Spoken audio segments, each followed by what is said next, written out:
there's things you hear and you take in through the years, and your football's not a game of perfect was one of Lloyd Karsch sayings that I always kind of hung with me.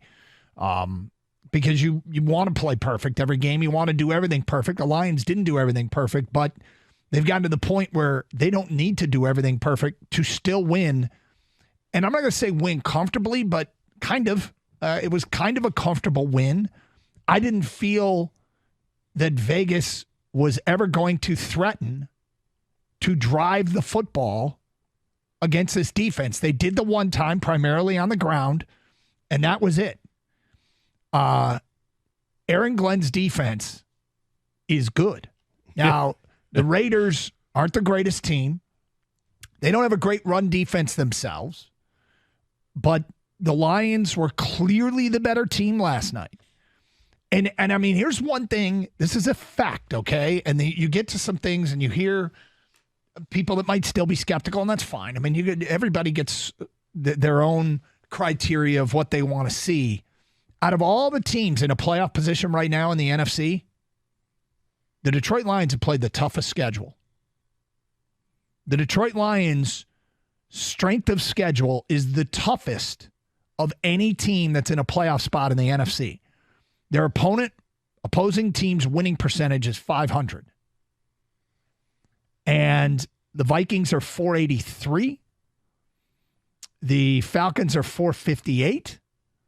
The Eagles, rather, are .452. The 49ers, .450. The Seahawks opposing team's winning percentage is .396, and the Cowboys, .370. The Lions have played the toughest schedule of any team in an NFC playoff spot. They are proving it. People that have said, show me. All the talk in the offseason said, show me. Are they not showing you? And look, I don't think we're getting a lot of those people left, but this has been awesome, borderline unprecedented. They've had good teams in the past, but they're going out and they're playing an incredibly attractive brand of football. They're a fun team to watch, and boy, is Detroit on board. Yeah, they should be on board because they are fun to watch. And that's the number one thing is, and we saw this last year, it is a fun team to watch. In the second half of last year, we got to see this heavy pass rush with Hutchinson on one side and James Houston on the other side. The defense was getting it done. On the offensive side, you saw just, business-like down the field. Jared Goff using everybody at his disposal and just putting the ball in the end zone at this prolific rate. And we start off this season, and they've added pieces, and there's a lot to like. And there's still, the phrase, there's meat left on the bone. With this team, there's a ton of meat left on the bone. Look at last night's game and how many missed opportunities were there in the red zone that it ends up not harming them. They still score 26 points. And, Goff said it himself, we could have had 40 or 50, and they could have.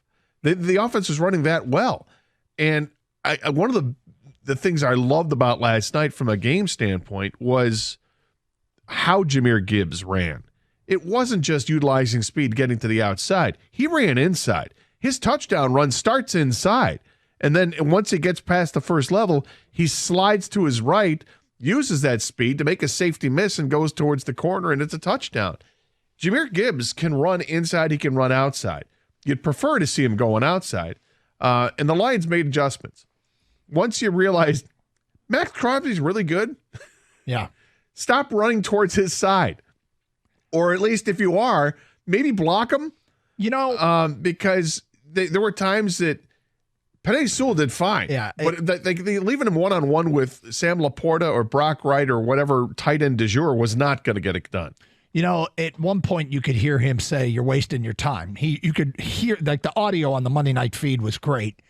And I don't know if it was third quarter, second quarter, the Lions ran a play to his side and he stuffed it and he got up and you could see him turn to the Lions bench and hear him say, "You're wasting your time."